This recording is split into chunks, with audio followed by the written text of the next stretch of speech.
پاکستان ایک ایسا ملک ہے جس میں جب تک بادشاہ باوردی اور مضبوط رہتا ہے اس وقت تک خروشیف کی طرح کوئی سینیٹر، کوئی رکن اسمبلی اور کوئی سیاستدان سچ بولنے کا رسک نہیں لیتا۔ ناظرین، پاکستان میں سیاسی عمل تیز ہو چکا ہے۔ پچھلے 4 دنوں میں 4 بڑے سیاسی واقعات پیش آئے۔ ان واقعات میں سپریم کورٹ کی طرف سے NROs کی بعض شکوں کے خلاف موجود سٹے آرڈر کی منسوخی بھی شامل تھی۔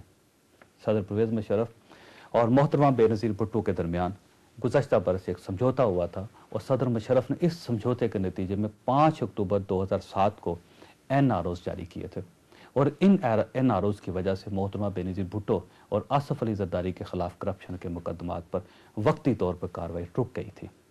ان NROs کے خلاف ان دنوں میاں شہباز شریف اور قاضی حسین احمد نے سپریم کورٹ میں پٹیشن دائر کی تھی، اور اس وقت کے chief justice of Pakistan Iftikhar Muhammad Chaudhry نے ان پٹیشنز پر کارروائی کرتے ہوئے NROs کی بعض شکوں کے خلاف سٹے آرڈر جاری کر دیا تھا۔ یہ سٹے آرڈر 18 فروری کے الیکشنز کے بعد حکومت کے ہاتھ میں تاش کا پتہ تھا، اور یوں محسوس ہوتا تھا کہ اس پتے کی مدد سے پاکستان پیپلز پارٹی ججوں کے اور 58(2)(b) کی ایشوز کے معاملے پر مسلم لیگ کا کھل کر ساتھ نہیں دے سکے گی۔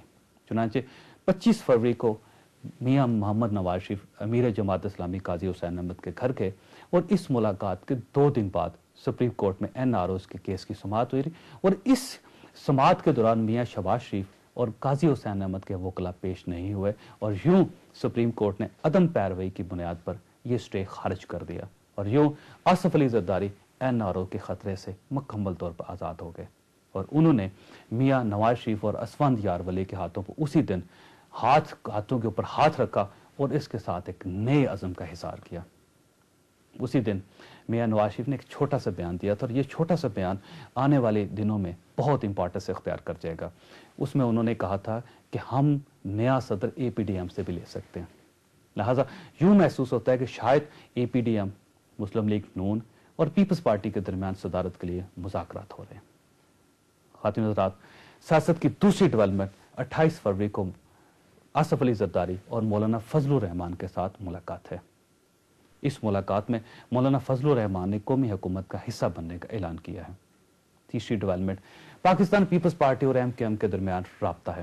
28 فروری کو پاکستان پیپلز پارٹی کا ایک وفد MKM کے ہیڈ کوارٹر 90 گیا تھا، اور دونوں نے اشتراک اقتدار پر گفتگو کی تھی۔ اور چوتھی ڈیولپمنٹ خواتین حضرات، معزول عدلیہ اور ایوان صدر کے درمیان مذاکرات کا نیا سلسلہ ہے۔ ایوان صدر ججوں کے مسئلے کے حل پر راضی ہوتا ہوا نظر آ رہا ہے، اور بعض رائے کا کہنا ہے کہ شاید حکومت چیف جسٹس افتخار محمد چودھری کے بغیر، میں دوبارہ دہرا رہا ہوں کہ چیف جسٹس افتخار محمد چودھری کے بغیر عدلیہ کو بحال کر دے۔ ہم نے ان تمام ایشوز پر گفتگو کے لیے کس کس کو دعوت دی ہے یہ میں آپ کو بتاؤں گا ایک بریک کے بعد، لیکن بریک پر جانے سے قبل میں آپ کو پروگرام کے آخری حصے کے بارے میں بتاتا چلوں۔ خواتین حضرات، ہمارے سچ گروپ کو تاریخ نے بھی ایک مشورہ دیا تھا، یہ مشورہ ظاہر ہے میں پروگرام کے آخر میں بتاؤں گا۔ میرے ساتھ رہیے گا، میں واپس آتا ہوں ایک چھوٹی سی بریک کے بعد۔ ناظرین، اس وقت میرے ساتھ تشریف رکھتے ہیں محمود خان اچکزئی صاحب، APDM کے کنوینئر ہیں اور بہت ساری جماعتوں کے ساتھ کرتے ہیں، چیئرمین ہیں پشتون خواہ ملی عوامی پارٹی کے، اور صدر ہیں پونم کے۔ ان کے ساتھ مخدوم جاوید ہاشمی صاحب تشریف رکھتے ہیں، پاکستان مسلم لیگ نون کے ساتھ تعلق ہے۔ سید نوید قمر صاحب پاکستان پیپلز پارٹی کے ساتھ ان کا تعلق ہے۔ سب سے پہلے محمود خان اچکزئی صاحب، آپ پنجاب سے الیکشن لڑ رہے ہیں یا نہیں لڑ رہے ہیں؟ پنجاب سے ایسا نہیں ہے کہ ہم خاص طور الیکشن کے مخالف ہیں۔ APDM بنانے میں پاکستان کی تمام پارٹیاں ہمارے ساتھ تھیں۔